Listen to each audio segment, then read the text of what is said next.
ان ربک هو اعلم بمن ضل عن سبیلہ وهو اعلم بالمہتدین. بہت ہی عظیم الفاظ ہیں اور بہت آسانی سے انسان ان کو بھول جاتا ہے. یہاں تک کہ جو قرآن کی طرف کہ اللہ کی طرف دعوت بھی دے رہا ہوتا ہے نا، لوگوں کو اللہ کی طرف پکار بھی رہا ہوتا ہے، وہ یہ بات بھول جاتا ہے. اللہ کہتے ہیں تیرا رب وہی اکیلا ہے جو جانتا ہے کہ کون اس کی راہ سے ہٹا ہوا ہے، اور وہی اصل میں جانتا ہے کہ ہدایت پر کون لوگ ہیں. وہی اصل میں جانتا ہے.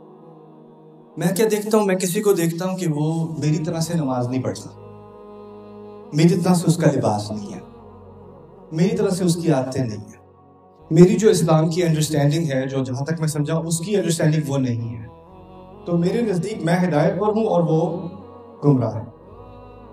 میرا رب مجھے بتا رہا ہے صاف صاف، تم نہیں جانتے کون ہدایت پر ہے اور کون صحیح راستے پر. میں اپنے علم کی بنیاد پر حق کی تلاش میں جہاں تک میں پہنچا ہوں وہ تو میں پہنچا ہوں، لیکن میری اس ہدایت، جس ہدایت پر میں ہوں، اس کی اصل حیثیت کیا ہے اللہ کے ہاں، کتنا قابل قبول ہے، وہ میرا رب جانتا ہے، میں نہیں جانتا.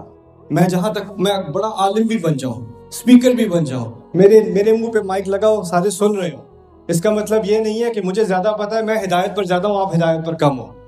میرا رب ہی جانتا ہے ہدایت پہ زیادہ کون ہے.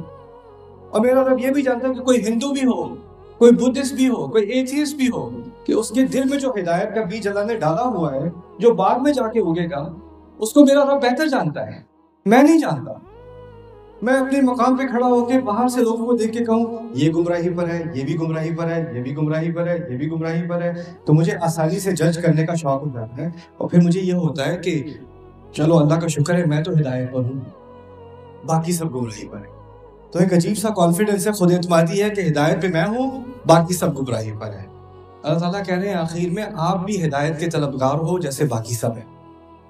اگر کل تک یا پچھلے گھنٹے تک، پچھلے 5 منٹ تک میں ہدایت پر تھا، اس کی کوئی گارنٹی نہیں ابھی میں ہدایت پر ہوں. ہمارے نبی سے بھی صلی اللہ علیہ وسلم مطالبہ کیا گیا ہے کہ کتنی دفعہ ہر کچھ لمحوں بعد نماز میں کھڑے ہو کے اہدنا الصراط المستقیم، اہدنا الصراط المستقیم، ہدایت دیجیے، ہدایت دیجیے، ہدایت دیجیے. ہدایت طلب اس چیز کی جاتی ہے، مانگی وہ چیز جاتی ہے جو آپ کی ملکیت نہیں ہوتی، اس کو آپ اون نہیں کر سکتے. تو جب ہمیں نماز میں سکھایا گیا نا بار بار ہدایت مانگنے کا، اس کا مطلب ہے ہم میں سے کوئی بھی ہدایت کا مالک نہیں ہے. یہ نہیں ہے کہ ایک دفعہ ہدایت آ گئی تو بس میری جیب میں رکھی ہوئی ہے، اب وہ میری چیزیں، اب باقی بیچارے جو ہیں سارے محروم ہیں، میں ان کو لا کے دے دوں.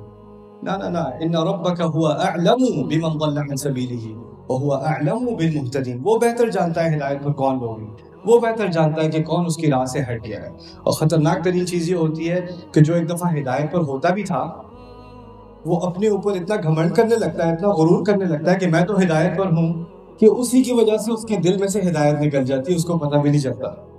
اس کو باقی سب کی گمراہی نظر آ رہی ہوتی ہے، اپنی گمراہی سے وہ اندھا ہو جاتا ہے. جس دین نے ہمیں اپنے بارے میں سوچنے کی فکر دی، پہلے میں آئینے میں تو دیکھوں میں کہاں کھڑا ہوں.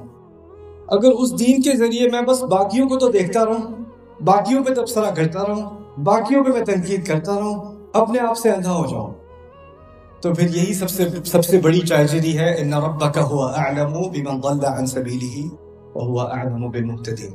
اللہ تعالیٰ ہمیں اس عظیم آیت کی حکمت کو اپنی زندگی میں لانے کی توفیق دے، اور ہمارے گھر والوں کو، ہمارے احباب کو ایسی حکمتیں جو ہیں ہم ایک دوسرے سے محبت سے شیئر کر سکیں، تاکہ قرآن کا نور آپ کی زندگی میں بھی آئے، آپ کے ارد کے لوگوں کی زندگی میں بھی آئے. بارک اللہ لی ولکم فی القرآن الحکیم ونفعنی وإیاکم بالآیات والذکر الحکیم.